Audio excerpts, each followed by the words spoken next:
मीरा भाईंदर शहर में शीघ्र ही ड्राइविंग टेस्टिंग ट्रैक शुरू होगा, जिससे नागरिकों को गाड़ियों की पासिंग, लाइसेंस आदि के लिए अब ठाणे आरटीओ के चक्कर नहीं लगाने पड़ेंगे। मीरा भाईंदर शहर में स्थित आरटीओ उपकेंद्र के माध्यम से ही दोपहिया, तिपहिया और चार पहिया गाड़ियों के पासिंग की सुविधा उपलब्ध हो जाएगी। शिवसेना विधायक प्रताप सरनाईक इसके लिए सतत प्रयत्नशील थे। हाल ही में राज्य के परिवहन मंत्री अनिल परब ने इस संदर्भ में प्रशासन को कार्रवाई करने के आदेश दिए हैं। परिवहन आयुक्त ने मीरा भाईंदर मनपा से चर्चा कर बताया कि अगर सप्ताह भर से मनपा जगह उपलब्ध करा देती तो आगामी 1 मई से शहर में ड्राइविंग टेस्टिंग ट्रैक तैयार कर वाहनों की पासिंग शुरू कर दी जाएगी। मीरा भाईंदर शहर की बढ़ती जनसंख्या को देखते हुए विधायक प्रताप सरनाईक ने परिवहन मंत्री अनिल परब से मीरा भाईंदर शहर में ही आरटीओ के उपकेंद्र शुरू करने की मांग की थी।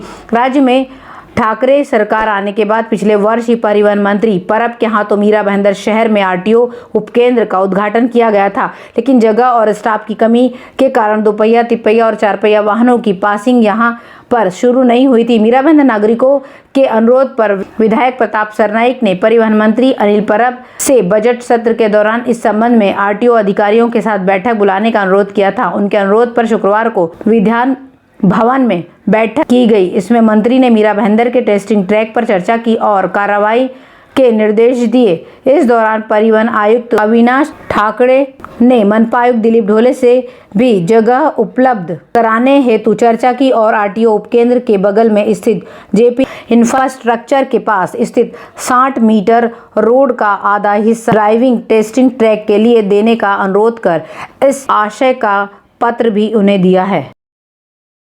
मीरा स्टेशन के बाहर मीरा भाईंदर नगरपालिका की पार्किंग का मासिक पास और 6 घंटे के लिए वाहनों की पार्किंग ठेकेदार ने बंद कर रखी है। ठेकेदार की इस लूट से वाहन चालक बुरी तरह से परेशान है, लेकिन उनकी सुनने वाला कोई नहीं है। मीरा रोड स्टेशन के बाहर पार्किंग का ठेका आशुतोष एंटरप्राइजेस को दिया गया है। नियम शर्तों के अनुसार 6, 12 और 24 घंटे के लिए वाहन पार्क किए जा सकते हैं। 2 पहिया वाहनों का क्रमशः 15, 20, 25 रुपए जीएसटी अलग से शुल्क तय किया गया है। इसके अलावा मासिक पार्किंग पास का जीएसटी के अलावा 350 रुपये निर्धारित किया गया है।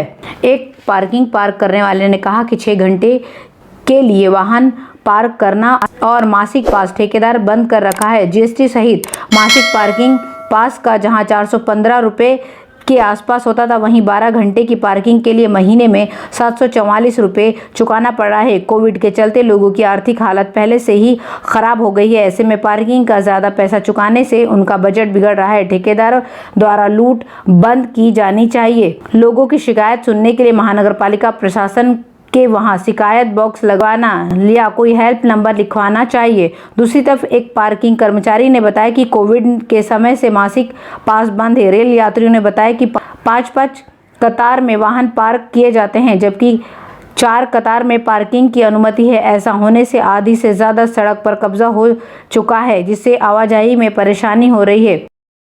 मीरा भाईंदर शहर में जल्द ही माननीय न्यायाधीशों के ऑर्डर की गूंज सुनाई पड़ने वाली है। शहर में बहुप्रतीक्षित न्यायालय की इमारत बनकर तैयार हो चुकी है और इसके बाद उद्घाटन का काउंटडाउन शुरू हो गया है। राज्य के सार्वजनिक निर्माण मंत्री अशोक चौहान ने दिवाली से पूर्व इमारत के बचे कार्यों को पूर्ण करने पर इसे शुरू करने का आदेश दिया है। बता दें कि मीरा भाईंदर शहर में पिछले वर्षों से तैयार हुए न्यायालय की इमारत का कार्य पूर्ण कर इसे जल्द शुरू करने की मांग शिवसेना विधायक प्रताप सरनाईक ने अशोक चौहान से की थी।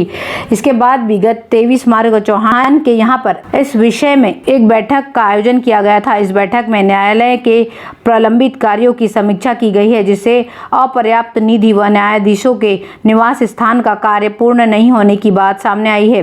सरनाईक द्वारा इस प्रकरण में प्रयत्न करने से मुख्यमंत्री उद्धव ठाकरे व अर्थ मंत्री अजित पवार ने राज्य के चालू वित्तीय वर्ष के बजट में न्यायालय की इमारत के लिए 12 करोड़ और न्यायाधीशों के निवास इमारत के लिए 4.5 करोड़ रुपए का प्रावधान किया है। इससे अब प्रलंबित कार्यों को शीघ्र पूरा करने का मार्ग प्रशस्त हो गया है। इन बैठक में सार्वजनिक निर्माण विभाग के अधिकारियों ने आश्वासन दिया है कि मई माह में टेंडर प्रक्रिया पूरी कर दिवाली से पहले सभी कार्य कर लिए जाएंगे। साथ ही इस न्यायालय का भवन पूरी तरह तैयार होने के बाद वहां आवश्यक स्टाफ की व्यवस्था भी इसी दौरान उच्च न्यायालय से मंजूर कराई जाएगी। ऐसा आश्वासन लॉ व जुडिशियल विभाग के अधिकारियों ने भी दिया है। इस बीच मीरा भाईंदर मनपा आयुक्त दिलीप ढोले ने आश्वासन दिया है कि दिवाली से पहले उक्त परिसर के नाले का निर्माण पूरा कर लिया जाएगा और यदि कोई अतिक्रमण हुआ है तो उसे हटा दिया जाएगा। इस बैठक में प्रधान सचिव